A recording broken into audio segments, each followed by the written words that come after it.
তেনু আমার বাপ দাদারা তেনু থাইকা মরে গেছে গা জায়গাটা ৬২ একর। সেই জায়গায় মনে করেন আমরা ঘর দিছি। আমি জীবন ভরা কামলা দিয়ে এই ঘরটা আমি দিছি। আমার ঘরটা ভেঙে হালাইছে কষ্টেরে। এটার জন্য আপনার কাছে বিচার চাই। তারা তো আমরা তো কই আমাকে জমি, তারা কয় তাকে জমি। কারণ আমার বাপ দাদারা থাকছে না, কাগজ আছে, ৬২ পর্চা আছে। এই বিটাতে আপনারা কত বছর যাবত আছে? কমপক্ষে ২-২৫০ বছর।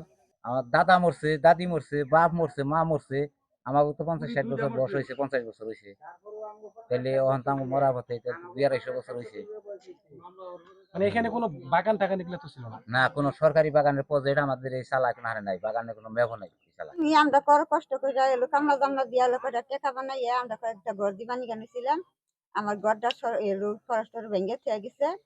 আমরা এখন কি বাকির এলো চলমু এটা শুনলাম আপনার কাছে বিচার চাই।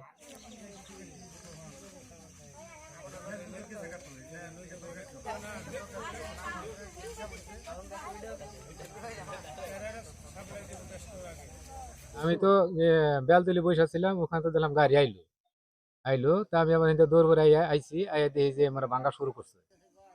তখন আমাকে আর কোনো ঢুকতে দেয় না। তখন ঢুকতে না দিল তখন আমরা আর কোনো নীরব আইয়া পরে জায়গায় জায়গায় বসে দিলাম, মাথায় হাত দেয় কি করুক, করার আমার কিছু নাই। তবে এই জমিনটা আমাকে বাপ দাদা, দাদারও দাদা থেকে গেছে, তার দাদা, তারপর আমাকে দাদা। এই জমিনে আমরা ঘর দিতে পারি না, এই জমিন আমরা ঘর দিতে পারি না। ফরেস্টর আইসা আমাকে ঘরটা পরে ভেঙে থেকে গেলো। এখন আমরা কি করে কোন ভাবে থাকবো?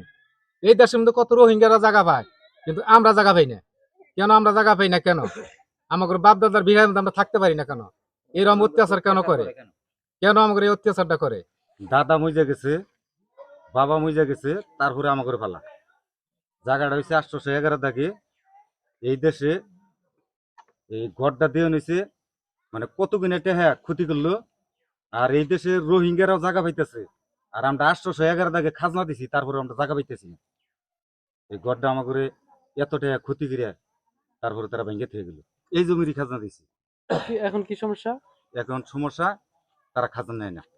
এই মনে করেন আমার ঘরটা ভাঙে নাই, মনে করেন আমার মনে করেন যে মাথা মধ্যে বাড়ি মারছে, মাথা মধ্যে ফাড়ে গেছে। আমার মনে করেন অনেক বাঁচার চেয়ে আমার মরাই বালা। এই ১৮-১৯ লাখ টাকা খরচ করে আমি ঘরটা দিছিলাম। আমার টিন ফুনানোর সময় আমি মিস্ত্রি টিস্ত্রি বাইতে আনছি, আমার এই ঘরটা ভাঙে খেয়ে গেছে। আর তারা যেমন ভাবে বইছে, একটা মানুষ বাড়িতে ঢুকবার দেয় না। তারা সব চতুর্দিকে গিরাও করে বইছে, ভিতরে তারা ভাঙতাছে। একটা মানুষ কোন আনতে ঢুকবার দেয় না। এই আইলে ভাড়া ধমক দিয়ে ফাঁকনি সরাই দেয়, ব্যঞ্জন হয়ে যাও, চালান দিব।